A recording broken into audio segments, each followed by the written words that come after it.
Hello friends, welcome back to my channel economics with Deepti. आज की class के अंदर हम लोग डिस्कस करेंगे बैलेंस ऑफ पेमेंट। देखिए, इंटरनेशनल इकोनॉमिक्स में बैलेंस ऑफ पेमेंट जो है बहुत इंपॉर्टेंट पार्ट है। अगर आप लोगों ने सिलेबस देखा हो तो उसमें देखिए यहाँ पे सबसे पहला तो थियरीज ऑफ ट्रेड के बारे में बात की जा रही है, जिसमें से हम लोगों ने कंपैरेटिव एडवांटेज कर लिया है, terms of trade and offer curve के बारे में कर लिया है, प्रोडक्ट साइकिल के बारे में कर लिया है, trade as an engine of growth भी कर लिया है हम लोगों ने, फॉर्म्स ऑफ प्रोटेक्शन भी कर लिया है, देन बीओपी का पार्ट, और बीओपी में भी हमने डब्ल्यूटीओ वाला पार्ट कंप्लीट कर लिया है।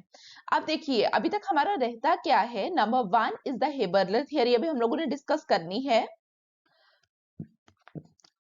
फिर हमारा यहाँ पे जो trade blocks and monetary union है, ये भी इंपॉर्टेंट टॉपिक है आपका, इस पे भी क्वेश्चंस पूछे हुए हैं, that is the customs union वाला पार्ट।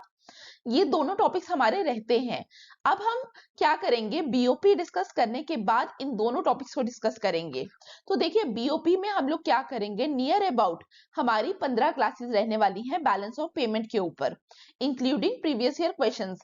अगर हो सकता है प्रीवियस ईयर क्वेश्चंस पे अलग से 2 क्लासेस लेने की जरूरत पड़े, बट मुझे लगता है यहाँ पे कंप्लीट हो जाएगा 15 क्लासेस में, क्योंकि हमारा जो डिवैल्यूएशन का टॉपिक है, डिवैल्यूएशन बहुत इंपॉर्टेंट टॉपिक है, तो इंपॉर्टेंट भी है और लेंथी टॉपिक भी है, क्योंकि यहाँ पे हमें absorption approach, elasticity approach, J effect of devaluation सबके बारे में पढ़ना है। और अभी तक मैं आप लोगों को बता दूं, नियर अबाउट 36 क्वेश्चंस आए हुए हैं इस टॉपिक से।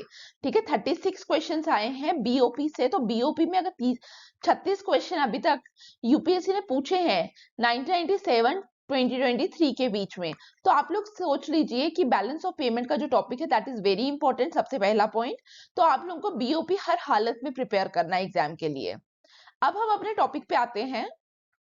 अब हम देखेंगे बैलेंस ऑफ पेमेंट। देखिए, बैलेंस ऑफ पेमेंट में हम लोग बात किसकी करते हैं, हम बात करते हैं एक्सपोर्ट की और इंपोर्ट की।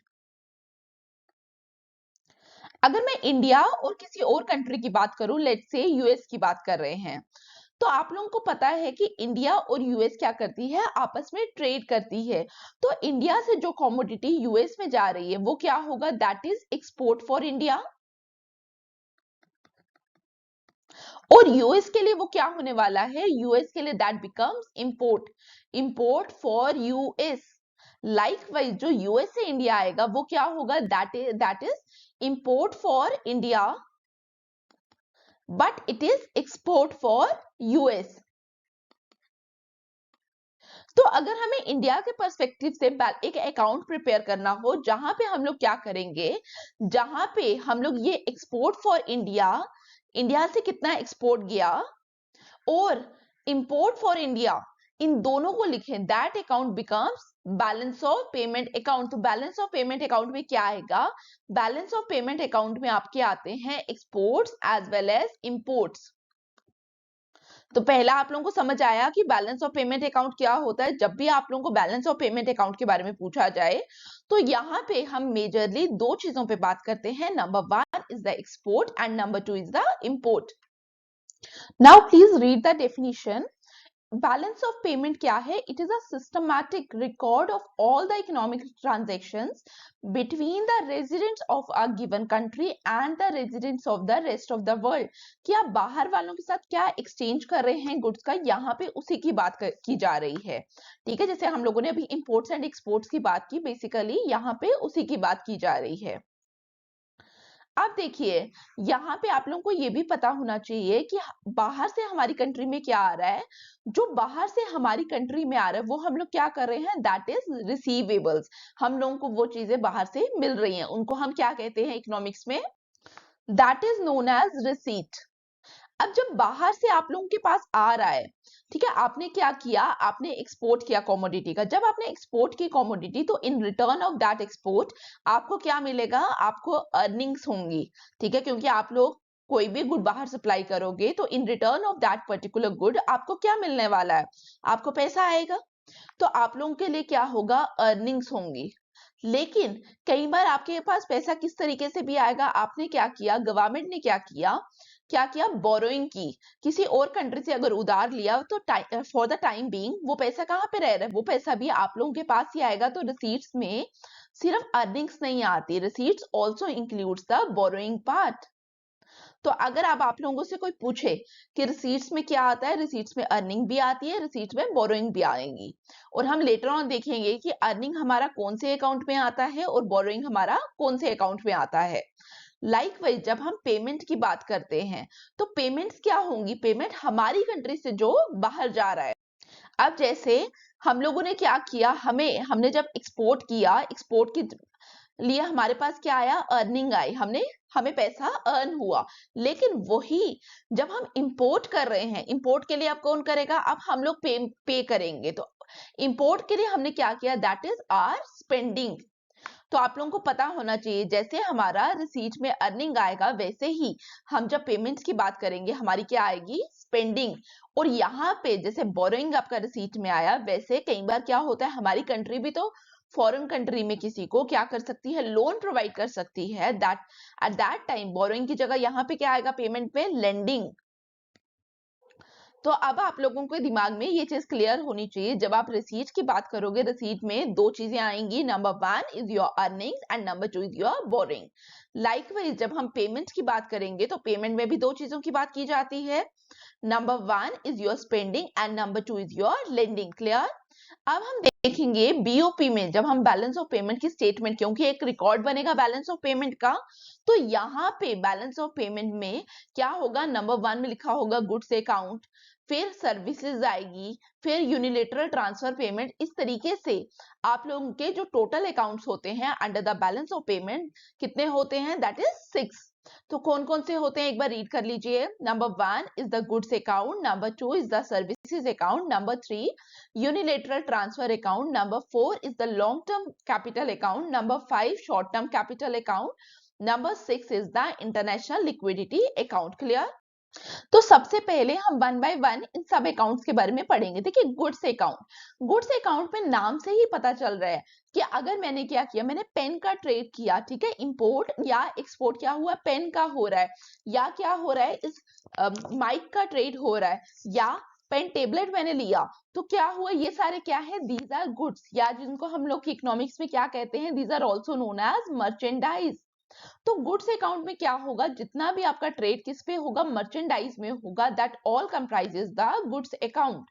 तो आप लोगों को गुड्स में क्लियर होना चाहिए, यहाँ पे हम किसकी बात कर रहे हैं, we are talking about merchandise. और जब मैंने आप लोगों को पेन दिखाया, दिस इज क्लियरली विजिबल, या पेन टेबलेट दिखाया, ये भी क्या है, this is a visible item. ठीक है, जितना भी हम लोग फिजिकल यूनिट्स में बात करते हैं, जब हम मर्चेंडाइज की बात करते हैं, जब हम गुड्स की बात करते हैं, ये सारा हमें क्या दिख रहा है, दीज आर क्लियरली विजिबल। और आप लोगों को याद होना चाहिए, जो यहाँ पे आइटम्स होती हैं हम उनको क्या कहते हैं, these are known as visible items. तो गुड्स अकाउंट आप लोगों को क्लियर हुआ, गुड्स अकाउंट में क्या है, मर्चेंडाइज पे हम लोग बात करेंगे, और इन आइटम्स को हम लोग क्या कहते हैं, विजिबल आइटम।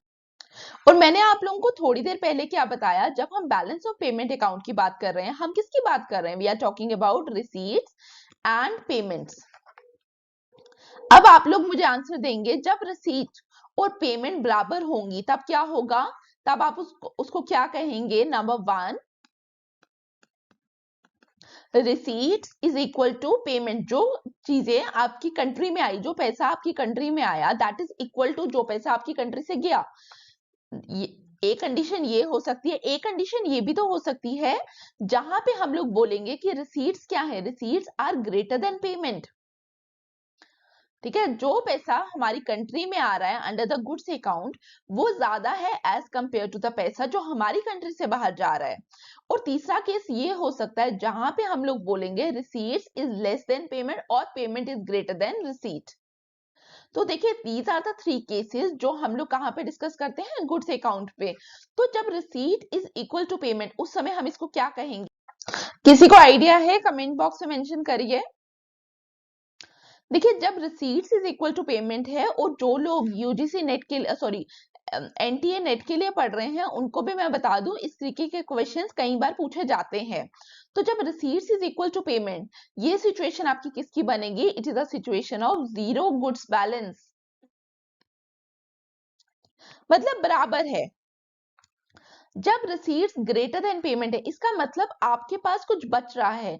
जब आपके पास कुछ बच रहा है, इसका मतलब it is a case of positive goods balance.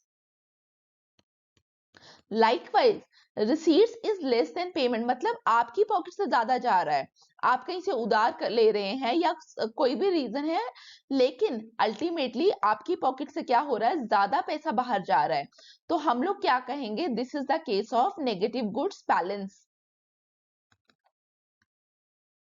तो हम लोगों ने क्या देखा, हमने देखा जब भी गुड्स अकाउंट की बात की जाती है, नंबर वन हम यहाँ पे बात किसकी करते हैं, ट्रेड इन मर्चेंडाइज, और मर्चेंडाइज में ये जो आइटम्स हैं इनको आप इकोनॉमिक्स में क्या कहोगे, this is known as visible item, number one. Number two, यहाँ पे जब भी किसी भी अकाउंट में बैलेंस ऑफ पेमेंट का कोई भी अकाउंट आप उठा लो, सब में हम बात किसकी करते हैं, we are talking about receipts and payment.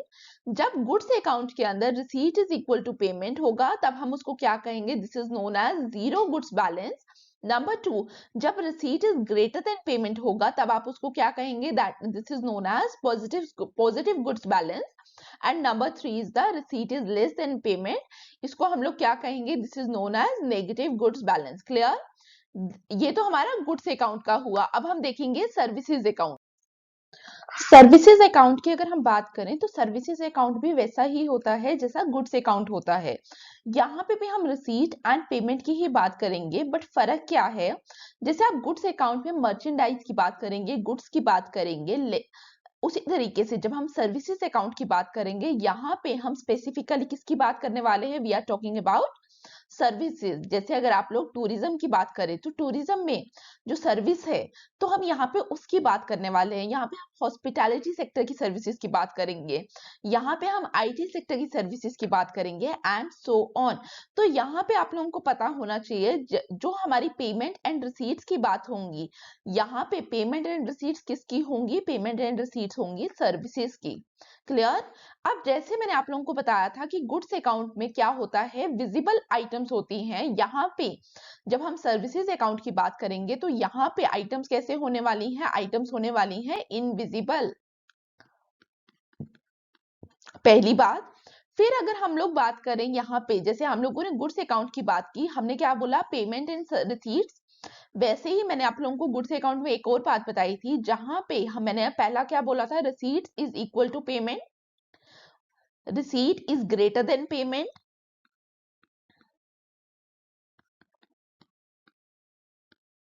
फिर मैंने आप लोगों को क्या बोला था, receipt is less than payment. जब receipt is equal to payment थी तो मैंने आप लोगों को वहां क्या बताया था, that is known as that condition is known as zero goods balance. Likewise जब हमारी रिसीट और पेमेंट बराबर होगी अंडर द सर्विसेज अकाउंट, हम उसको क्या कहेंगे, this condition is known as zero services balance. Clear. Number two, जब हम बात कर रहे हैं receipt is greater than payment, at that time, जैसे मैंने आपको गुड्स में भी बताया था, हमारी पॉकेट में पैसा ज्यादा है, तो हम इस कंडीशन को भी इकोनॉमिक्स में क्या कहेंगे, it is known as positive services balance.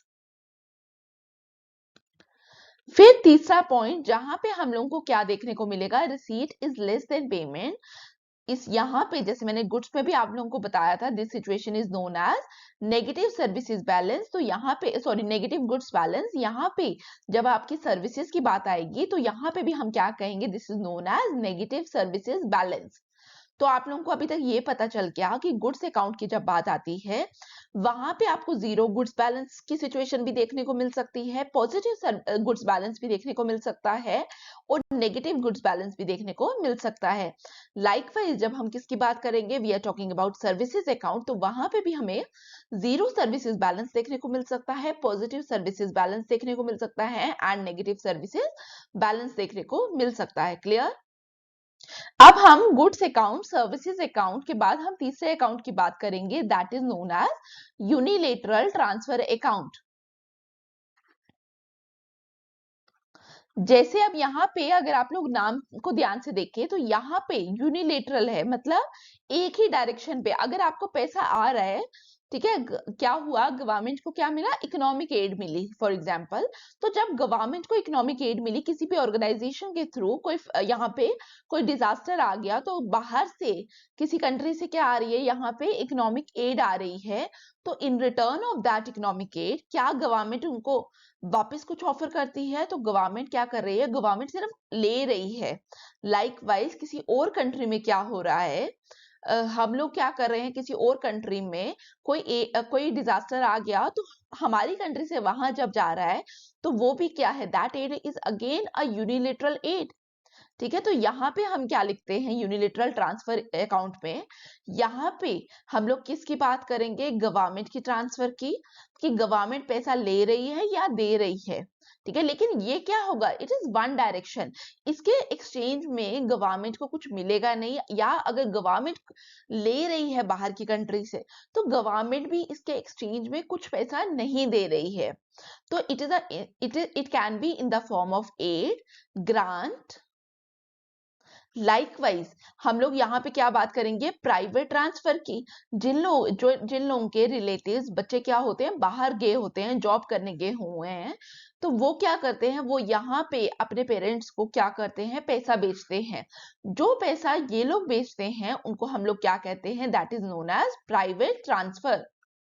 तो प्राइवेट ट्रांसफर में आप एग्जाम्पल क्या दे सकते हैं, जो मैंने अभी आपको बताया कि अगर किसी का कोई बाहर काम कर रहा है तो वो पैसा भेजेगा घर पे, उसको कहते हैं हम रिमिटेंस। क्या कहते हैं, रिमिटेंस। तो ये क्या होता है, ये आपकी कंट्री में भी आ सकता है, और अगर आपकी कंट्री में कोई बाहर का बंदा काम कर रहा है तो वो क्या करेगा, वो अपनी सैलरीज भेजेगा अपने पेरेंट्स को या अपनी फैमिली को। तो वहां पे ये हमारी कंट्री में आ भी सकता है और हमारी कंट्री से जा भी सकता है। क्लियर। तो आप लोगों को पता होना चाहिए, जब भी हम यूनिलेटरल ट्रांसफर अकाउंट की बात करते हैं, यहाँ पे हम किसकी बात करते हैं, गवर्नमेंट ट्रांसफर की और प्राइवेट ट्रांसफर की। जब आप गवर्नमेंट ट्रांसफर की बात करोगे तो यहाँ पे गवर्नमेंट टू गवर्नमेंट ट्रांसफर होता है, लेकिन जब हम प्राइवेट ट्रांसफर की बात करेंगे तो यहाँ पे फैमिलीज में ट्रांसफर होता है, इंडिविजुअल के बीच में ट्रांसफर हो सकता है, एंड सो ऑन। और यहाँ पे एक चीज आप लोगों को याद रखनी है, यहाँ पे कोई भी ऑब्लिगेशन नहीं होती to repayment. No obligation for repayment, it is a kind of gift. Clear हुआ यहाँ पे। अभी हमने 3 अकाउंट्स पढ़ लिए, goods account, services account and unilateral account. अब यूनिलेटरल ट्रांसफर अकाउंट के बाद हम लोग पढ़ेंगे लॉन्ग टर्म कैपिटल अकाउंट। देखिए यहाँ पे नाम में क्या लिखा हुआ है, लॉन्ग टर्म। जब हम बात कर रहे हैं कैपिटल के फ्लो की, मतलब या तो इनफ्लो हो सकता है या आउटफ्लो हो सकता है। जब इनफ्लो या आउटफ्लो जो मर्जी हो, इनफ्लो हुआ कंट्री के अंदर आना कैपिटल का, और आउटफ्लो हुआ कंट्री से बाहर जाना। इनफ्लो या आउटफ्लो की जब बात की जाती है for a period of 1 year और मोर, 1 साल या 1 साल से ज्यादा का अगर पीरियड है और उस समय हम बात कर रहे हैं, तब हम क्या बोलेंगे, जो अकाउंट है जिसपे हम डील कर रहे हैं, that account is known as long term capital account. देखिए अब जब कैपिटल की बात की जाए, ठीक है, कैपिटल के फ्लो की अगर बात की जाए तो कैपिटल का फ्लो 2 तरीके से हो सकता है। नंबर 1, जब आप फ्लो क्यों कर रहे हो, क्योंकि आप चाहते हो टू अर्न प्रॉफिट। आपने प्रॉफिट करने के लिए आप क्या चाहते हो, मैं कहीं किसी कंट्री पे जाकर इन्वेस्ट करूं। ठीक है, आप यहाँ पे क्या किया, अगर आपने on the basis of profit आपने इन्वेस्टमेंट की किसी और कंट्री में, तब आप इसको क्या कहोगे, this investment is known as foreign direct investment. हम इसको क्या कहते हैं, एफडीआई। बेसिकली एफडीआई के टाइम जो पर्सन है वो करता क्या है, वो देखता है कि मुझे, अगर 2 कंट्रीज की बात की जाए, एक अपनी कंट्री है और एक क्या है, कोई और कंट्री है, जापान। अगर कोई इन्वेस्टर देख रहा है कि मुझे, अगर मैं कोई इन्वेस्टमेंट जापान के अंदर बनाता हूं, कोई फॉरेन डायरेक्ट इन्वेस्टमेंट जापान के अंदर करता हूं, तो मुझे उस कंपनी से अगर ज्यादा प्रॉफिट मिलेगा तो क्या करेगा वो बंदा, जापान के अंदर इन्वेस्ट करेगा। तो उसका मोटो क्या था, उसने क्या चीज देखी, उसने देखा rate of difference in profit. तो एफडीआई में क्या होता है, rate of difference in profit देखा जाता है। लेकिन इसी के साथ एक और कैपिटल इनफ्लो या आउटफ्लो हो सकता है, जहां पे पर्सन क्या देखता है, जहां पे पर्सन देखता है इंटरेस्ट रेट। कई बार क्या होता है, जैसे आप लोग भी देखते हैं कि बैंक में मुझे ज्यादा पैसा इंटरेस्ट मिल रहा है या म्यूचुअल फंड्स में मुझे ज्यादा इंटरेस्ट मिल रहा है, जहां पे ज्यादा इंटरेस्ट मिलेगा आप क्या करते हैं, वहां पे इन्वेस्टमेंट करते हैं। तो यहाँ पे जब मैंने सेकेंड टाइप बोली, वहां पे क्या फर्क आ रहा है, वहां पे पर्सन क्या देख रहा है, difference in profits, sorry, difference in interest rate, dividend और रेट ऑफ रिटर्न। अगर इस तरीके से इन्वेस्टमेंट की जाती है तो इस इन्वेस्टमेंट को हम लोग क्या कहते हैं? This investment is known as foreign institutional investment और प्राइवेट पोर्टफोलियो इन्वेस्टमेंट। इसको हम लोग क्या कहते हैं? It is known as foreign institutional investment और प्राइवेट पोर्टफोलियो इन्वेस्टमेंट। दोनों नाम याद रखना।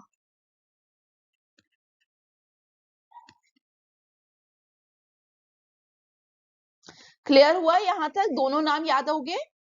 अब यहाँ पे दोनों इन्वेस्टमेंट के रिगार्डिंग कुछ इंपॉर्टेंट पॉइंट्स है, प्लीज उनको भी नोट डाउन करिए।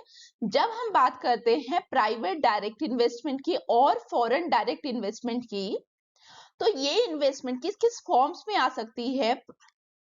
फॉर्म्स क्या क्या हो सकती है? ग्रीन फील्ड इन्वेस्टमेंट, मतलब न्यू इन्वेस्टमेंट जब आ रही है, पूरा एक नया प्रोजेक्ट बन रहा है फॉरेन कंट्री के अंदर, तब हम उसको क्या कह रहे हैं? Green field investment. Green field basically new investment है, बट यहाँ पे जो हमारा इन्वेस्टमेंट का तरीका है दैट इज व्हाट?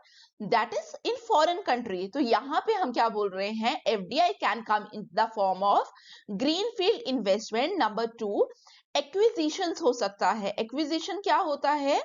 कोई कंपनी आई बाहर से, उसने यहाँ पे मेजॉरिटी ओनरशिप राइट्स को क्या कर लिया? एक्सेस कर लिया, परचेज कर लिया। जब उसने परचेज किया एग्जिस्टिंग कंपनी को, एग्जिस्टिंग बिजनेस को in a foreign country, that is known as acquisition. तो अगर आप लोगों से कोई एक्विजिशन पूछे तो यहाँ पे क्या याद रखना? Purchasing an existing business in a foreign country. Number 3 is the joint venture. Joint venture क्या होता है? आप लोग मुझे कमेंट बॉक्स में बताइए, ठीक है? अब किसी को पता है? अब यहाँ पे क्या होता है कि कोई फॉरेन इन्वेस्टर आया, बेसिकली फॉरेन इन्वेस्टर ने क्या करना था? हमारी कंट्री के अंदर क्या करना है? कोई इन्वेस्टमेंट करनी है, बट यहाँ पे वो क्या करेगा? यहाँ पे उसे पता है मार्केट किसको समझता है, मार्केट की समझ सबसे ज्यादा किसको है? जो यहाँ का लोकल है। वो फॉरेन बंदा क्या करेगा? फॉरेनर जब यहाँ पे आएगा वो देखेगा किसी बंदे को, फॉर एग्जाम्पल कोई बाहर से आया, उसने टाटा के साथ क्या किया? एक जॉइंट वेंचर स्टार्ट किया। तो यहाँ पे बेसिकली क्या हो रहा है? फॉरेन जो बिजनेसमैन है, फॉरेन कंपनी है, वो पार्टनरशिप कर रही है।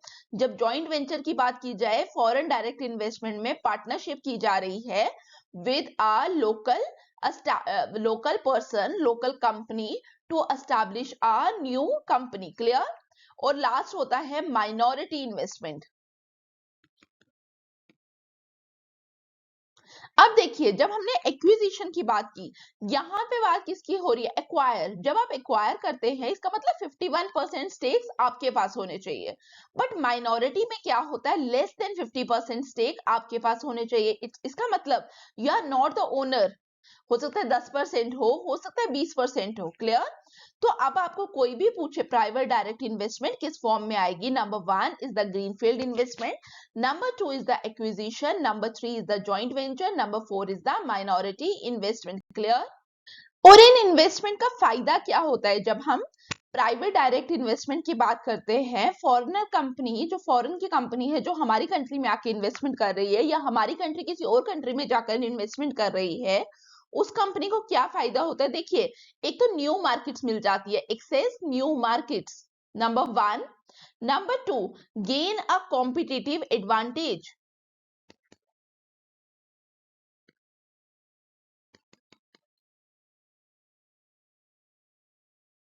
And number 3 is the diversify their investment.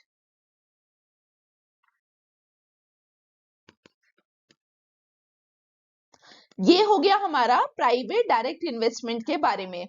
अब हम इसी तरीके से फॉरेन इंस्टीट्यूशनल इन्वेस्टमेंट के बारे में देखेंगे और फॉरेन पोर्टफोलियो इन्वेस्टमेंट के बारे में। जब हम फॉरेन पोर्टफोलियो इन्वेस्टमेंट की बात करेंगे, तो सबसे पहले आप लोगों के दिमाग में क्या आना चाहिए? देखिए, अभी तक हम लोगों ने क्या किया? जब हमने एफडीआई पे बात की, तो यहाँ पे एक डायरेक्ट इन्वेस्टमेंट बनी, एक कंपनी बनाने की कहीं ना कहीं बात हो रही है। बट जब आप फॉरेन पोर्टफोलियो इन्वेस्टमेंट की बात करोगे, तो यहाँ पे इन्वेस्टमेंट किस पे हो रही है? इन्वेस्टमेंट स्टॉक्स पे हो रही है। इन्वेस्टमेंट किस पे हो रही है? म्यूचुअल फंड्स पे हो रही है। इन्वेस्टमेंट किस में हो रही है? एक्सचेंज ट्रेडेड फंड्स में हो रही है। तो यहाँ पे हम लोगों को क्या चीज क्लियर होनी चाहिए, जब भी हम फॉरेन पोर्टफोलियो इन्वेस्टमेंट की बात करेंगे तो यहाँ पे जो इन्वेस्टर है उसका क्या है, उसका पैसिव रोल है। बट जब एफडीआई की बात आ रही है तो इन्वेस्टर का पैसिव रोल नहीं है, इन्वेस्टर का कैसा रोल है? He has an active role. तो यहाँ पे आप लोगों को याद होना चाहिए कि यहाँ पे जो इन्वेस्टर है आपका, उसका कैसा रोल है? उसका एक पैसिव रोल है। लेकिन अब यहाँ पे अगर हम बोल रहे हैं कि एक पैसिव रोल है, तो वो फॉरेन पोर्टफोलियो इन्वेस्टमेंट पे इन्वेस्ट क्यों कर रहा है? एफडीआई पे भी तो कर सकता है। देखिए इसके पीछे का क्या रीजन है। नंबर वन, कई बार क्या होता है, जो इन्वेस्टर है वो अपने पोर्टफोलियो को डाइवर्सिफाई करना चाहता है। तो डाइवर्सिफिकेशन जो है वो फर्स्ट पॉइंट है कि वो क्या करना चाहता है, अपनी जो इन्वेस्टमेंट है वो जगह जगह पे रखना चाहता है कि अगर एक इन्वेस्टमेंट अंडर रिस्क भी आ जाती है ड्यू टू सर्टेन कंडीशन, तो कहीं ना कहीं से उसको क्या होने वाला है, रिटर्न मिलने वाला है। तो फर्स्ट पॉइंट क्या है? डाइवर्सिफिकेशन। वो रिस्क को सेपरेट करना चाहता है across different countries, asset classes. Clear? तो सबसे पहला अगर आप लोगों से कोई पूछे कि वो एफआईआई में इन्वेस्ट क्यों करेगा, number one is the diversification. फिर number two is the exposure to growth. Investor क्या करेगा, जहां पे उसको लगेगा कि जिन कंट्रीज के अंदर बहुत ज्यादा ग्रोथ होने के प्रोस्पेक्ट्स है, इन्वेस्टर उन कंट्रीज में जाकर इन्वेस्ट करना स्टार्ट कर देगा। और number three is the reduced volatility. और लास्ट पॉइंट इसके अंदर एक और नोट करिए, that is reduced volatility. Investor को पता है सॉरी, इन्वेस्टर क्या करेगा, इन्वेस्टर बहुत सारी कंट्रीज के अंदर इन्वेस्ट कर रहा है। कुछ कंट्रीज क्या हैं जहां पे फ्लक्चुएशन बहुत हाई हैं, कुछ कंट्री क्या है जहां पे फ्लक्चुएशन मिनिमल है। तो यहाँ पे जब वो अलग अलग जगह पे इन्वेस्ट कर रहा है तो क्या होगा, अल्टीमेटली एवरेज में क्या होगा, एवरेज में जो ये फ्लक्चुएशन है, जहां पे बहुत ज्यादा फ्लक्चुएशन है, कुछ जगहों पे कम फ्लक्चुएशन, तो एवरेज में क्या होगा, फ्लक्चुएशन क्या हो जाएंगी, स्मूदन डाउन हो जाएंगी। क्लियर? तो दैट्स वाई वो क्या करता है, वो एफआईआई में भी इन्वेस्ट करता है। बट जब फॉरेन इंस्टीट्यूशन इन्वेस्टर्स की बात आती है तो इसके साथ काफी सारे रिस्क एसोसिएटेड है, जैसे मार्केट रिस्क हो गया, पॉलिटिकल रिस्क हो गया, करेंसी रिस्क हो गया। ये रिस्क आपको एफडीआई में भी देखने को मिलेंगे। लेकिन एफआईआई क्या है? FII is relatively volatile. Volatile का मतलब क्या है? जब इन्वेस्टर को लगेगा कि किसी और कंट्री में मुझे क्या है, किसी और कंट्री में मुझे ज्यादा बेनिफिट हो रहा है, या किसी कंट्री में क्या हो रहा है, एप्रिसिएशन आ रहा है या डेप्रिसिएशन आ रहा है, उस हिसाब से एफआईआई में बहुत ज्यादा फ्लक्चुएशन देखने को मिलती है।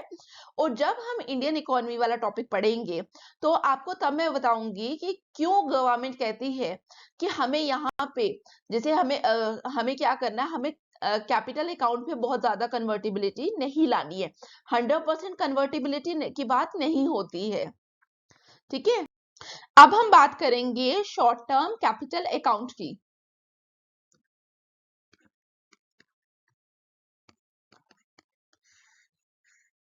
देखिए, कुछ जैसे कोई फॉरेनर यहाँ पे काम कर रहा है, वो क्या करेगा, अपना पैसे का कुछ अमाउंट क्या करने वाला है, वो बैंक अकाउंट में रखेगा। जो पैसा वो बैंक अकाउंट में रख रहा है वो क्या है, वो ट्रांजेक्शन हो रही है, वहां पे हम डिपॉजिट कराते हैं, वहां से क्या होता है, वहां से कुछ विड्रॉल्स होते हैं।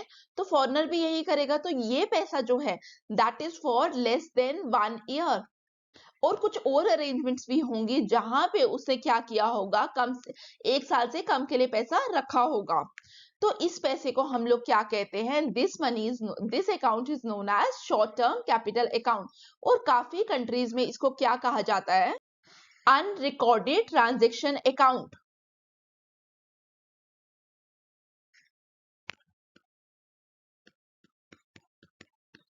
इसको हम अनरिकॉर्डेड ट्रांजेक्शन अकाउंट क्यों कहते हैं, इसके पीछे का क्या रीजन है? देखिए, जो शॉर्ट टर्म कैपिटल अकाउंट है वहां पे मैंने जैसे आपको बैंक अकाउंट वाली एग्जांपल बताई, तो यहाँ पे क्या हो रहा है, डिपॉजिट हुआ विड्रॉल हुआ, डिपॉजिट हुआ विड्रॉल हुआ। तो इस अगर आप यहाँ पे देखें तो कब पैसा आ रहा है, कब जा रहा है, इसकी कोई भी अकाउंटेबिलिटी नहीं है। तो इसको मेजर करना बहुत डिफिकल्ट हो जाता है। Because of the difficulty in measuring this account, it is in some countries it is refer to as unrecorded transaction account. हमारे कितने अकाउंट हो गए?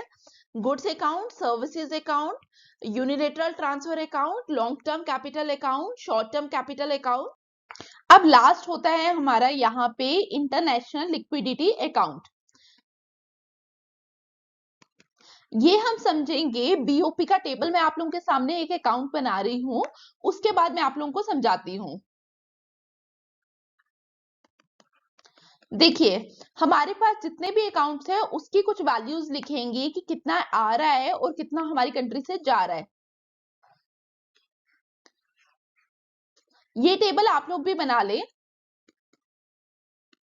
यहाँ पे goods, services, unilateral transfer account, long term capital account, short term capital account आप लोग पूरा पूरा लिखें। और लास्ट में क्या लिखना है? International liquidity account. और लास्ट में आएगा आपका बैलेंस ऑफ पेमेंट। तो यहाँ पे क्या होगा? क्रेडिट एंट्री होगी।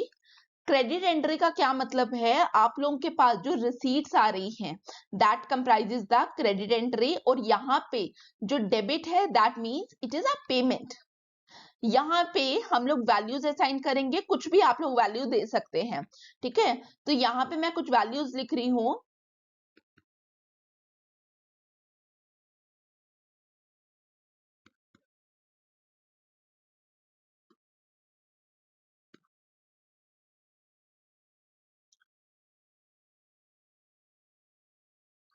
जब इनको ऐड किया तो यहाँ पे क्या आ रहा है? यहाँ पे 3500 आ रहा है, बट यहाँ पे क्या आ रहा है? इस साइड पे इट इज 3350, ठीक है। ये वैल्यू इस समय इतनी आ रही है। बट यहाँ पे बैलेंस ऑफ पेमेंट में क्या होता है? क्रेडिट एंट्री और डेबिट एंट्री क्या होनी चाहिए? इक्वल होनी चाहिए। तो यहाँ पे हमें क्या करना पड़ेगा? हमें किस साइड पे ऐड ऑन करना पड़ेगा? हमें डेबिट साइड में क्या करना पड़ेगा? 150 को ऐड करना पड़ेगा। जब हमने डेबिट साइड में 150 ऐड किया, इसका मतलब क्या है? इसका मतलब है कि हमारे पास क्या है? हमारे पास सरप्लस है। क्योंकि अगर आप लोग इसको इस हिसाब से भी देखो, क्रेडिट मैंने यहाँ पे क्या लिखा? रिसीट, और डेबिट को क्या लिखा? पेमेंट। 3500 is greater then 3350। तो यहाँ पे आप लोग देखिए 3500 जब ग्रेटर देन है, that is receipt is greater than payment, तब हम लोग क्या कहेंगे? एट दैट टाइम हम लोग क्या बोलते हैं? सरप्लस। जब हमने 150 ऐड किया तो अब हमारा ये कैसे कितना हो गया? It comes to be 3500। तो बीओपी में क्रेडिट और डेबिट एंट्री हमेशा क्या होनी चाहिए? बराबर होनी चाहिए। तो आप लोगों को समझ आया इंटरनेशनल लिक्विडिटी अकाउंट में क्या आता है? बेसिकली यहाँ पे हम net changes in the foreign reserves बता रहे हैं। यहाँ पे आप लोग क्या बता रहे हो? Net changes in the foreign reserves.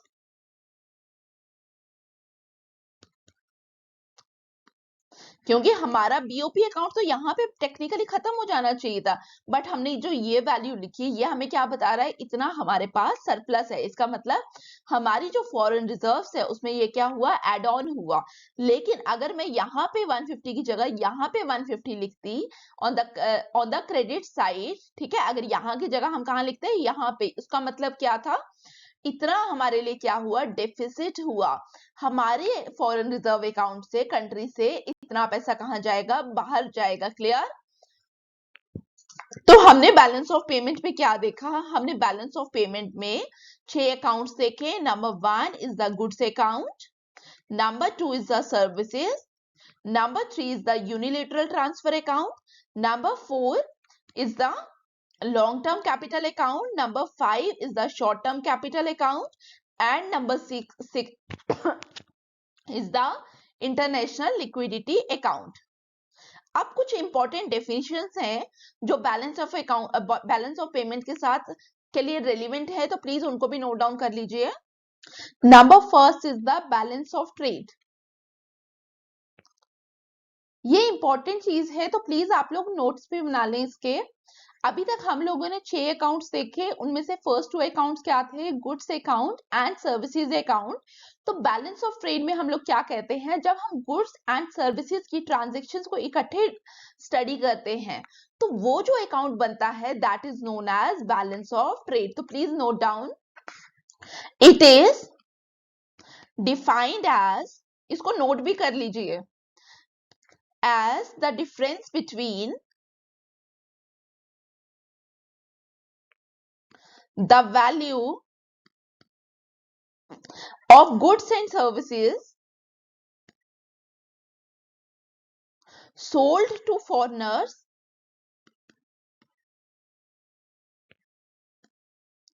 by the residents of home country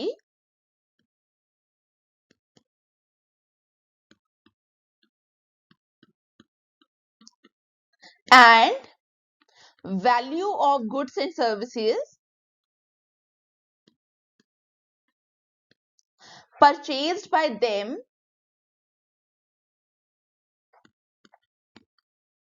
from foreigners.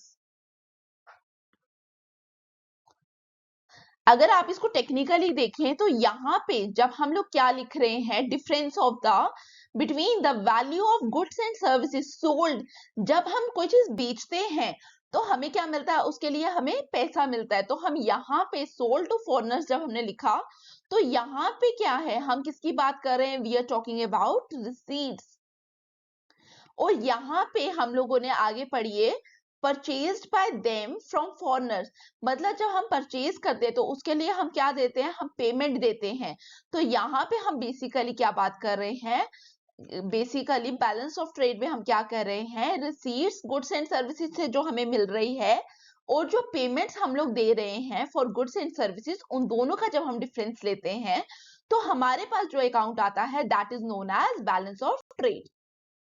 अब जैसे हम लोगों ने गुड्स अकाउंट पढ़ा था, गुड्स अकाउंट में मैंने आप लोगों को क्या बताया, जब payments is equal to receipt तब हम लोग क्या बोलते थे, that is known as zero goods balance. इसको हम लिख देते थे जीरो गुड्स बैलेंस। वैसे ही जब हम बैलेंस ऑफ ट्रेड की बात करेंगे तब वहां पे क्या है, गुड्स भी है और सर्विसेज भी है। तो बैलेंस ऑफ ट्रेड में भी इस तरीके की सिचुएशन आएगी, payment equal to good equal to receipts. Likewise जब हम बात कर रहे थे गुड्स अकाउंट के अंदर पेमेंट क्या थी, रिसीट्स क्या थी, रिसीट्स ग्रेटर देन थी किससे, पेमेंट से। एट दैट टाइम हमने क्या बोला था, मैंने आप लोगों को तब बताया कि हम लोग किसकी बात कर रहे हैं, we are talking about positive goods balance.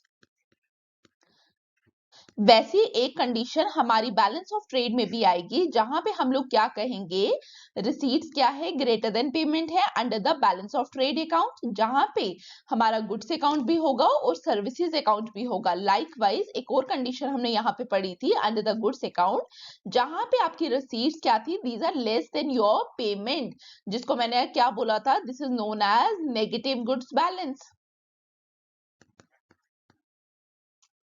इसी तरीके से जब हमारा बैलेंस ऑफ ट्रेड की बात कर रहे हैं तो यहाँ पे तीसरी कंडीशन क्या बननी चाहिए, आप लोग मुझे बताइए।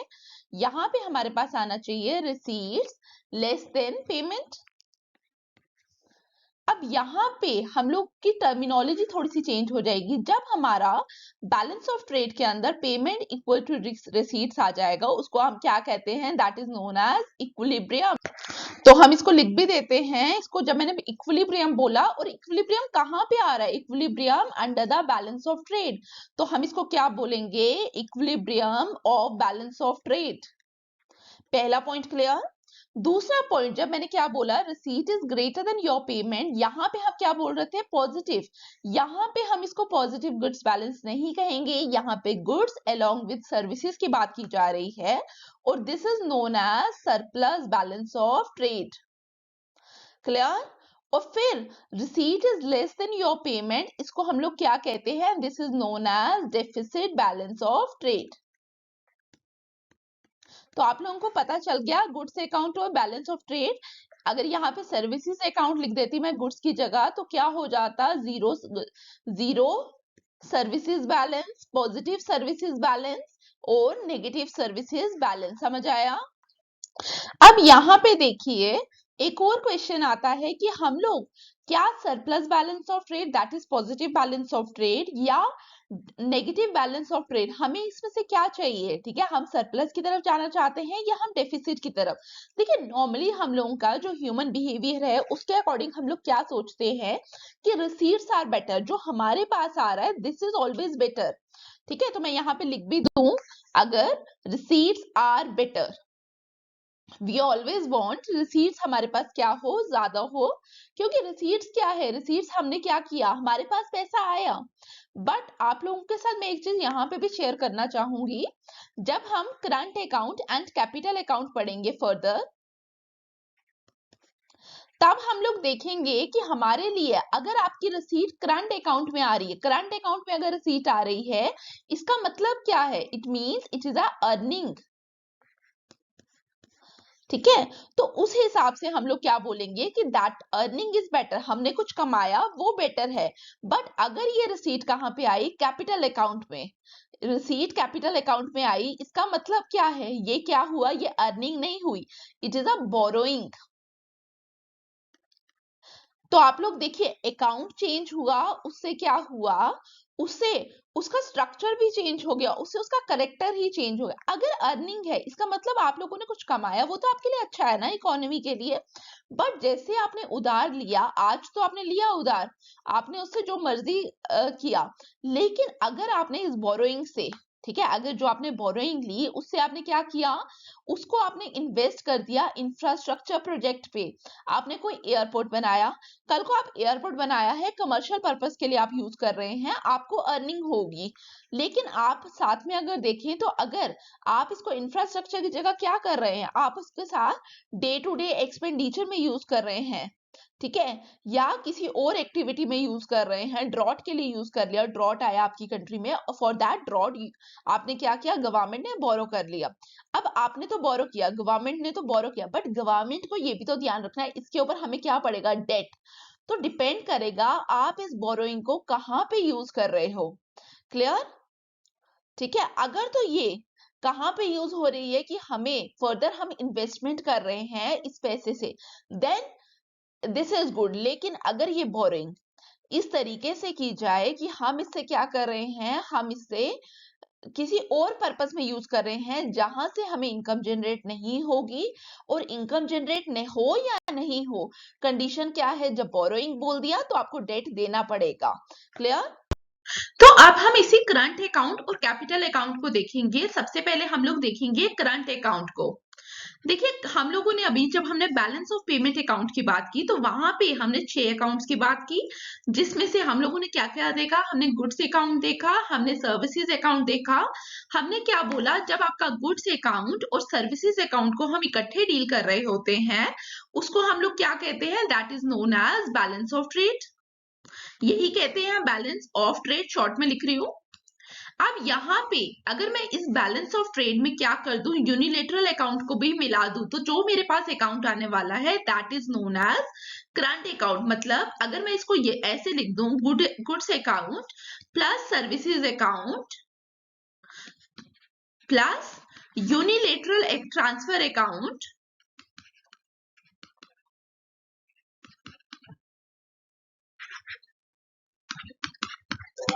ठीक है, तो is equal to balance of trade plus unilateral transfer account. दोनों साइड मैंने यूनिलेटरल ट्रांसफर अकाउंट को क्या कर दिया, ऐड कर दिया।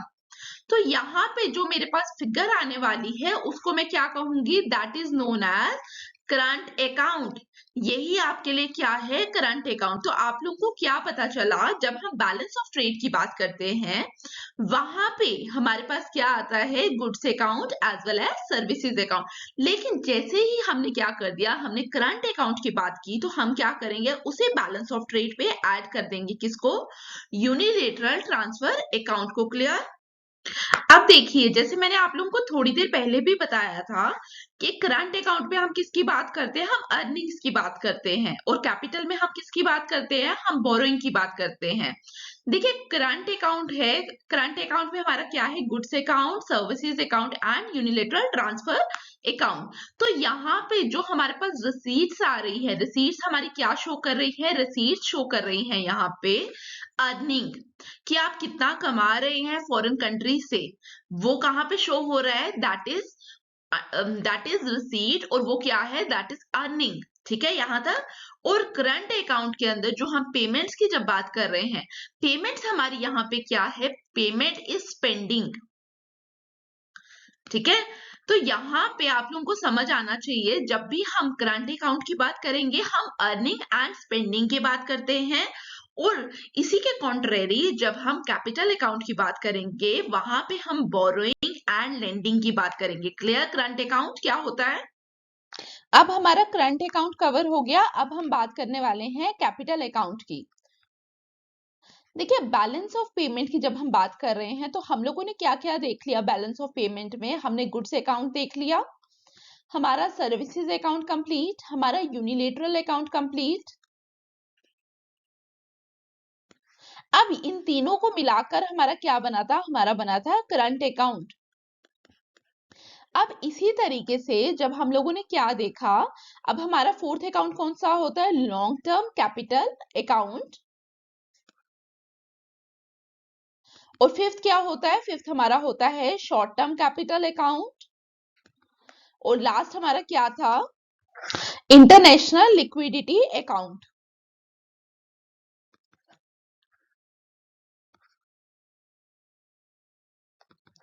देखिए, अब हम लोगों ने किसकी बात करनी है, अब हमने कैपिटल अकाउंट की बात करनी है। तो कैपिटल अकाउंट में क्या होता है, जब हम लॉन्ग टर्म कैपिटल और शॉर्ट टर्म कैपिटल की बात करेंगे, इनका inflow as well as outflow देखेंगे, तो जो अकाउंट हमारे पास आएगा that is known as capital account.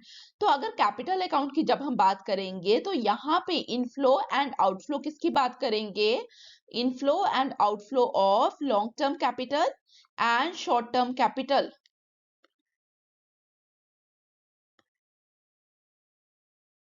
Clear हुआ यहां तक कोई इशू।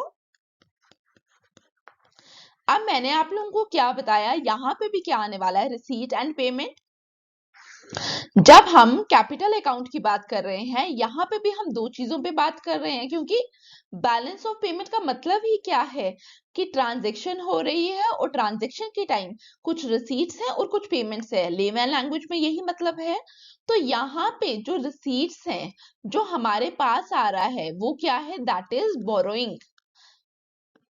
और करंट अकाउंट में रिसीट्स में क्या था, अर्निंग, बट यहाँ पे कैपिटल अकाउंट पे रिसीट्स में क्या है, बोरोइंग। और वैसे ही यहाँ पे पेमेंट्स में क्या है, पेमेंट इज लेंडिंग, जो पैसा हमारी कंट्री से बाहर जा रहा है। अब देखिए, जब हम लोग बात कर रहे हैं बोरोइंग की, इसका मतलब हम लोग बाहर से पैसा ले रहे हैं। जब आप बाहर से पैसा उधार ले रहे हैं, डेट है, तो डेट में क्या मिलेगा, आप लोग मुझे बताइए। जब आप डेट लेंगे तो आपको क्या पे करना पड़ेगा, इंटरेस्ट पे करना पड़ेगा।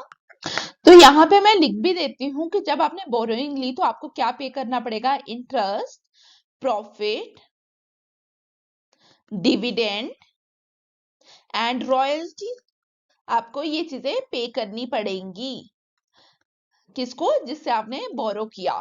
तो रसीद है, तो अभी तो शॉर्ट रन में अगर देखें तो जब हम बात कर रहे हैं कि बोरो किया उस समय तो पैसा आया, बट आफ्टर सम टाइम, 1 साल 2 साल 3 साल जो भी टर्म्स हैं, उसके बाद क्या होगा, पैसा आपकी कंट्री से बाहर जाएगा एज इंटरेस्ट, डिविडेंड जाएगा, प्रॉफिट जाएगा, रॉयल्टी जाएगी। वैसे ही ये तो हमारी कंट्री से क्या हुआ, बाहर गया, दिस इज आउटफ्लो। और वैसे ही जब पेमेंट की बात आ रही है, जब लेंड कर रहे हो, लेंड आपने किया, आपने किसी को उधार दिया, आपने वो फ्री में तो दिया नहीं। तो यहाँ पे भी जब आपने लेंडिंग की बात की तो यहाँ पे भी क्या होगा, यहाँ पे लॉन्ग टर्म में आपके पास आएगा, तो इनफ्लो हो जाएगा। लॉन्ग टर्म में किस तरीके का इनफ्लो देखने को मिलेगा आपको, इंटरेस्ट का, प्रॉफिट, डिविडेंड एंड रॉयल्टी। तो अगर हम कैपिटल अकाउंट में देखें तो कैपिटल अकाउंट में हमारे पास यहाँ पे भी क्या होगा, कैपिटल अकाउंट में भी हमारे पास क्या होने वाला है, सरप्लस होने वाला है। सरप्लस कब होगा, जब क्या होगा, रिसीट ग्रेटर देन होगी पेमेंट से। और डेफिसिट कब होगा हमारा कैपिटल अकाउंट के अंदर, जब क्या होगा, जब payment are greater than receipt.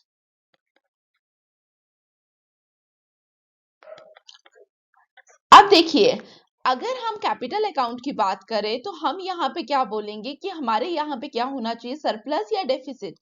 तो डेफिसिट होना चाहिए। क्यों डेफिसिट होना चाहिए? बिकॉज अगर हम किसी को दे रहे हैं तो लॉन्ग रन में हम लोग क्या कर रहे हैं, हम अर्न कर रहे हैं। बट अगर कैपिटल अकाउंट में सरप्लस है तो ये भी नहीं हम बोल सकते कि it is bad to have surplus in the capital account.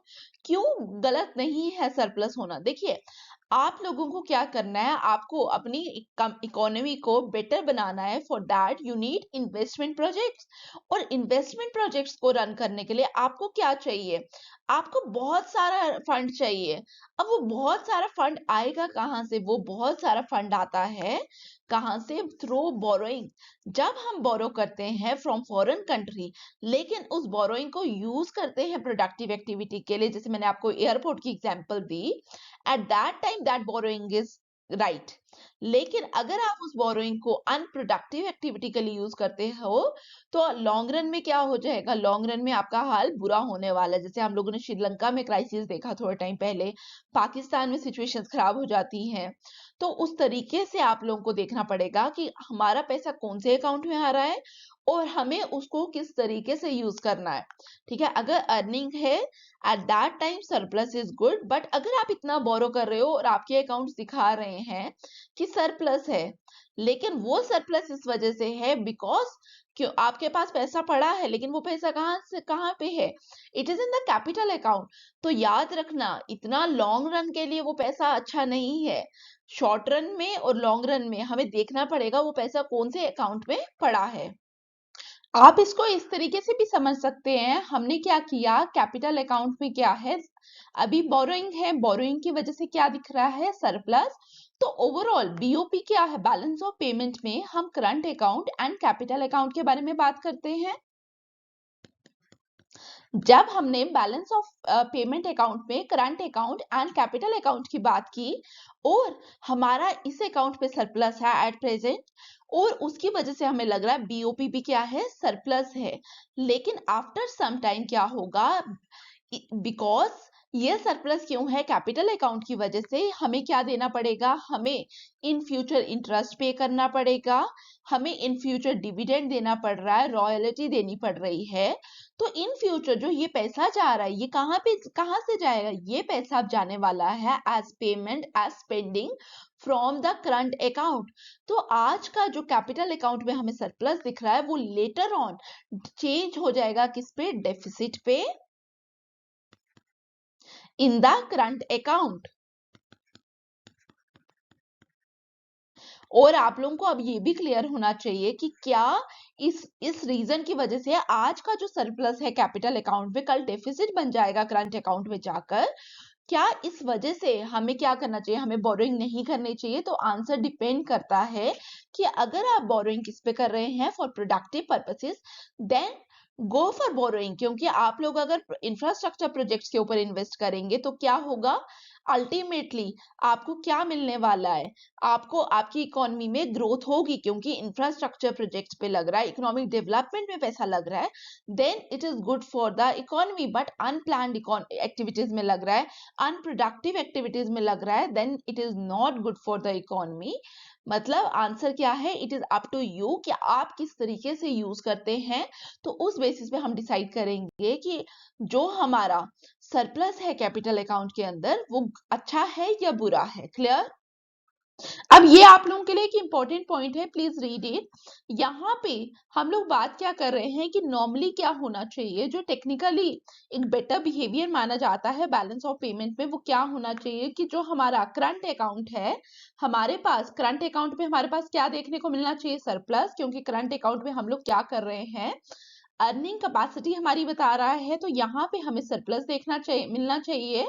और जो कैपिटल अकाउंट है, कैपिटल अकाउंट में नॉर्मली क्या होना चाहिए? डेफिसिट होना चाहिए। ठीक है, क्योंकि आपको मैंने अभी थोड़ी देर पहले बताया कि अगर कैपिटल अकाउंट में सरप्लस है शॉर्ट टर्म में तो वो सरप्लस है, बट लॉन्ग टर्म में वो क्या हो जाएगा? वो कहीं ना कहीं कन्वर्ट हो जाएगा करंट अकाउंट डेफिसिट में। और लेकिन मैंने आपको ये भी साथ में समझा दिया है कि प्रोडक्टिव कैपेसिटी में अगर आप प्रोडक्टिव किसी एसेट में बोरोइंग किया हुआ पैसा यूज कर रहे हो तो इट इज ओके। अगर आपके पास डेट को रीपे करने की कैपेसिटी है और आप लोगों ने किसी प्रोडक्टिव एसेट में किया है, कल को आप उससे इनकम ही जनरेट करोगे। और उस समय हम कर सकते हैं, बट नॉर्मली जो बिहेवियर है वो यहाँ पे लिखा हुआ है। It is generally considered to be correct behavior for a country with surplus on current account and run deficit on capital account. अब surplus इन्होंने बोला करंट अकाउंट में बेटर क्यों है? बिकॉज हम क्या करेंगे, अगर हमारे पास एक्स्ट्रा पैसा है तो हम क्या कर सकते हैं, अगर किसी को फॉरेन कंट्री के अंदर क्या चाहिए, उधार चाहिए, तो हम उसको लेंडिंग कर सकते हैं। और हमने अगर लेंडिंग की तो लॉन्ग रन में हमें हमारे पास क्या आएगा, लॉन्ग रन में हमारे पास क्या आएगा, पैसा आएगा। क्लियर? फिर हम लोगों ने यहाँ क्या बोला, to pay off old date, हमने भी तो किसी से उधार लिया हुआ है, तो अगर हमारे पास सरप्लस है तो हम उसको भी यूज कर सकते हैं to pay off old debt and to offset the current account deficit. तो अगर अब आपसे कोई पूछे कि सरप्लस ऑन करंट अकाउंट अच्छा है या बुरा है, तो आप लोग आंसर लिख सकते हैं। अब ये एक और पॉइंट इंपॉर्टेंट है, इसको भी रीड आउट करिए। देखिए यहाँ पे बोलने की कोशिश क्या हो रही है, पहले हम समझ लेते हैं कि अगर हमें बार बार क्या देखने को मिल रहा है, सरप्लस देखने को मिल रहा है इन द करंट अकाउंट। जब हम लोग बात कर रहे हैं कि करंट अकाउंट के अंदर हमें बार बार सरप्लस देखने को मिल रहा है, इसका मतलब हमारी कंट्री के अंदर क्या आ रहा है, पैसा आ रहा है, अर्निंग्स हो रही है ना। तो इकोनॉमी में क्या होगा, मनी सप्लाई में हमें क्या दिखेगा, इंक्रीमेंट दिखेगा। जैसे ही हमें दिख रहा है इकोनॉमी के अंदर मनी सप्लाई तेजी से बढ़ रही है, तो फिशर ट्रांजैक्शन थ्योरी क्या कहती है, ठीक है, हम लोगों ने फिशर ट्रांजैक्शन थ्योरी, हम मैक्रो इकोनॉमिक्स में पढ़ते हैं, तो फिशर की थ्योरी कहती है कि जब आपका मनी सप्लाई बढ़ेगा तो प्राइस क्या होगा, प्राइस राइज देखने को मिलेगा इन्फ्लेशन में। और प्राइस राइज को हम लोग क्या कहते हैं, this is known as inflation. तो हमने क्या बोला कि अगर आपको करंट अकाउंट सरप्लस दिखता रहे, बार बार दिखता रहे, तो आपकी कंट्री में क्या होगा, लगातार पैसा आ रहा है, आए जा रहा है, आए जा रहा है, तो मनी सप्लाई होती रहेगी। मनी सप्लाई के इंक्रीज करने से क्या होगा, प्राइस लेवल इंक्रीज करेगा और इन्फ्लेशन बढ़ेगा। ठीक है, तो यहाँ पे हमें क्या करना है, करंट अकाउंट अगर सरप्लस हो रहा है तो यहाँ पे इसको बैलेंस करने के लिए हमें क्या करना पड़ेगा, इकोनॉमी में लेंडिंग करनी पड़ेगी, ताकि हमारा करंट अकाउंट अगर सरप्लस है तो कैपिटल अकाउंट में क्या हो, डेफिसिट हो। ये ना हो कि दोनों अकाउंट के अंदर क्या हो जाए, सरप्लस हो जाए, क्योंकि अगर दोनों अकाउंट के अंदर सरप्लस होता है then it is not good for the economy। Current account surplus के साथ साथ क्या होना चाहिए, कैपिटल अकाउंट डेफिसिट होना चाहिए, क्योंकि मैंने बताया कि अगर सिर्फ करंट अकाउंट सरप्लस होगा तो क्या सिचुएशन इकोनॉमी के अंदर हमें देखने को मिलेगी। Number second is the exchange rate appreciation. अब यहाँ पे हम लोग क्या करते हैं, जैसे अगर हम लोग बात करें एक्सचेंज रेट की, तो यहाँ पे क्या है, करेंसी का, एक करेंसी की जगह हमें दूसरी कितनी करेंसी मिलती है। जैसे अगर हम इंडिया और यूएस की बात करें तो यूएस डॉलर आज की रेट पे कितना चल रहा है, इट इज 82.89 रुपीज। ठीक है, 1 US dollar is equal to 82.89 rupees. ठीक है, तो यहाँ पे क्या हो रहा है, जैसे ही कोई करेंसी एप्रिशिएट हो रही है, अगर सपोज यूएस डॉलर क्या होता है, और एप्रिशिएट हो जाता है, इसका मतलब क्या है, फॉर 1 यूएस डॉलर क्या हो जाएगा, 90 रुपीज अगर हुआ है, इसका मतलब क्या है, यूएस की करेंसी की वैल्यू क्या होगी, बढ़ गई। और इसी को हम इकोनॉमिक्स में क्या कहते हैं, this is known as exchange rate appreciation. तो यहाँ पे जब इस तरीके की सिचुएशन आती है तो क्या होता है कि जो यूएस का एक्सपोर्ट है वो क्या हो जाएगा, दैट बिकम्स लेस कॉम्पिटिटिव। अब यहाँ पे आप लोग देखिए, जब आपका एक्सपोर्ट लेस कॉम्पिटिटिव हो जाए तो क्या होगा, आपका एक्सपोर्ट कॉन्ट्रैक्शन स्टार्ट हो जाएगा और इंपोर्ट एक्सपेंशन स्टार्ट हो जाएगा। और अगर आपका इंपोर्ट एक्सपेंशन स्टार्ट हो जाए और एक्सपोर्ट कॉन्ट्रैक्शन स्टार्ट हो जाए, फिर भी इकोनॉमी के लिए अच्छा नहीं है, क्योंकि आपकी कंट्री में क्या हो रहा है, आपकी कंट्री में आप अर्न नहीं करोगे, आप क्या कर रहे हो, you are spending a lot at that time. तो हम इस चीज को इस तरीके से भी, हम इसको इस तरीके से भी देख सकते हैं। देखिए, जैसे मैंने आप लोगों को क्या बताया, पहले 1 यूएस डॉलर अगर एट प्रेजेंट हम बात करें 82.89 रुपीज का है, अगर करेंसी एप्रिसिएशन हो जाती है यूएस डॉलर की, तो 1 यूएस डॉलर कितने का होगा, 90 रुपीज का। पहले जो हम 4 यूएस डॉलर का कोई प्रोडक्ट ले रहे थे इंडिया में, हम इंपोर्ट कर रहे थे फ्रॉम यूएस, जो यूएस के लिए क्या था, एक्सपोर्टेड प्रोडक्ट, तो उसके लिए हम कितना पे कर रहे थे, 82.89 मल्टीप्लाई बाय 4, ठीक है। और उसी तरीके से अगर एट प्रेजेंट हमें $4 का कोई प्रोडक्ट इंपोर्ट करना हो, उसके लिए हम क्या पे करेंगे, 90 मल्टीप्लाई बाय 4। देखिए 1 मिनट, इसकी कैलकुलेशन क्या है, तो अगर आप इसको मल्टीप्लाई करेंगे ये आएगा 331.56 रुपीज और ये आएगा 360 रुपीज। तो यहाँ पे इंडिया के कंज्यूमर के लिए क्या हो गया, after appreciation of US dollar, US से जो प्रोडक्ट आ रहा था that is export from US, वो क्या हो गया, वो महंगा हो गया। 331 इज लेस देन 360। तो आप लोगों ने देखा कि किस तरीके से एक्सचेंज रेट एप्रिसिएशन की वजह से क्या होता है, एक्सपोर्ट्स एक्सपेंसिव हो जाते हैं और अल्टीमेटली जब प्रोडक्ट का रेट बढ़ गया फॉरेन मार्केट के अंदर, तो फॉरेन कंज्यूमर क्या करेगा, ये प्रोडक्ट की डिमांड कम कर देगा। तो अल्टीमेटली जब डिमांड कम हो जाएगी तो इसका एक्सपोर्ट भी क्या हो जाएगा, कॉन्ट्रैक्ट हो जाएगा। जब एक्सपोर्ट कॉन्ट्रैक्ट हुआ तो आप लोग मुझे बताइए अल्टीमेटली क्या होगा, एक्सपोर्ट कॉन्ट्रैक्शन से हुआ होगा क्या, जैसे ही हमें दिखेगा एक्सपोर्ट कॉन्ट्रैक्शन और साथ में जो यहाँ वहां का जो डोमेस्टिक कंज्यूमर है उसको भी दिखेगा, जो फॉरेन से सामान आ रहा है, फॉरेन से जो प्रोडक्ट आ रहा है, जो इंपोर्ट है, उसका प्राइस कंपैरेटिवली क्या हो जाएगा, सस्ता हो जाएगा। क्योंकि अगर एक्सपोर्ट्स एक्सपेंसिव हुए हैं, लेकिन इसी सेम लॉजिक से क्या होगा, जो फॉरेन से प्रोडक्ट आ रहा है उसके लिए क्या हो जाएगा, सस्ता हो जाएगा। तो अब क्या हुआ, एक्सपोर्ट तो कॉन्ट्रैक्शन हुआ, बट यहाँ पे हमें क्या देखने को मिलेगा, इंपोर्ट्स इंक्रीज करेंगे और as a result later on क्या हो जाएगा, imports becomes greater than your exports. Clear हुआ यहाँ तक? अब हम आज की क्लास में कुछ समरी पॉइंट्स देख लेते हैं और फिर अपना क्लास का लेक्चर कंप्लीट करेंगे। देखिए हमने सबसे पहले क्या देखा, हमने सबसे पहले देखा balance of payment. Balance of payment में मैंने आप लोगों को 6 अकाउंट्स बताए, कौन कौन से, goods account, services account, unilateral transfer payment, फिर long term capital account, short term capital account, फिर इंटरनेशनल लिक्विडिटी अकाउंट। तो हम लोगों ने ये अकाउंट्स देखे। फिर हमने क्या देखा, जब गुड्स एंड सर्विसेज अकाउंट को हम इकट्ठे लिखते हैं तो हम उसको क्या कहते हैं, it is known as what, it is known as balance of trade. लेकिन जब हम इसी बैलेंस ऑफ ट्रेड में क्या करते हैं, यूनिलेटरल ट्रांसफर पेमेंट्स डाल देते हैं, हम इसको क्या कहते हैं, this is known as current account. फिर जब हम long term and short term account को इकट्ठे डिस्कस करेंगे, this is known as what, this is known as capital account. फिर हमने इसके बाद क्या देखा, हम हमेशा देखते हैं बैलेंस ऑफ पेमेंट में हम दो चीजों पे बात करते हैं, number 1 receipt, number 2 is the payment. अब हम जब रिसीट करंट अकाउंट की बात की जाती है, करंट अकाउंट में रिसीट क्या बनती है, रिसीट इज अर्निंग। रिसीट क्या है, अर्निंग है। और इसी करंट अकाउंट के अंदर पेमेंट की जब बात की जाएगी, पेमेंट में क्या याद आना चाहिए, payment is what, payment is your spending. फिर लाइकवाइज जब हम कैपिटल अकाउंट पे बात करते हैं, कैपिटल अकाउंट में रिसीट क्या है हमारे पास, रिसीट इज बोरोइंग और पेमेंट हमारे पास क्या है, इज लेंडिंग। क्लियर?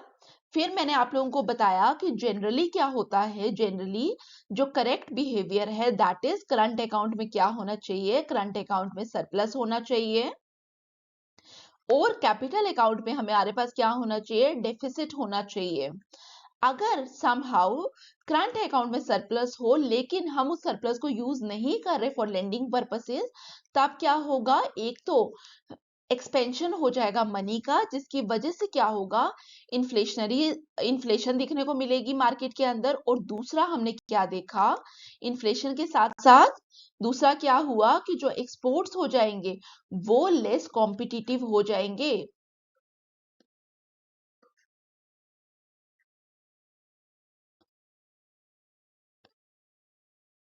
लेकिन समहाउ अगर आपके कैपिटल अकाउंट में सरप्लस है फॉर टेम्पररी पीरियड, इवन वो जो सरप्लस है वो भी इकोनॉमी के लिए गुड है। अगर क्या हो, वो जो सरप्लस है कैपिटल अकाउंट का वो कहाँ पे यूज कर रहे हैं हम, फॉर प्रोडक्टिव पर्पस।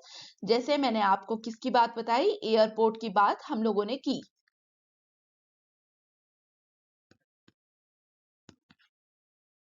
ठीक है। और एक और पॉइंट आप लोगों को पता होना चाहिए जो मैं अभी बता भी दूंगी आपको, कि अगर हम लोगों को करंट अकाउंट में बहुत लंबे टाइम के लिए सरप्लस दिख रहा है, वो भी हम लोग नहीं चाहेंगे। इसीलिए मैंने आप लोगों को थोड़ी देर पहले भी बताया कि उसके लिए हमें क्या चाहिए होता है कि वो जो सरप्लस है हम उसको यूज करें for lending. Clear? I hope आज का लेक्चर आप लोगों को वैल्यूएबल लगा। अगर फिर भी आपको कोई डाउट है आज के लेक्चर के अंदर, तो प्लीज कमेंट बॉक्स पे लिखिए, टेलीग्राम चैनल पे जुड़िए जिसका लिंक आप लोगों को कमेंट बॉक्स में मिल जाएगा। Thank you for watching.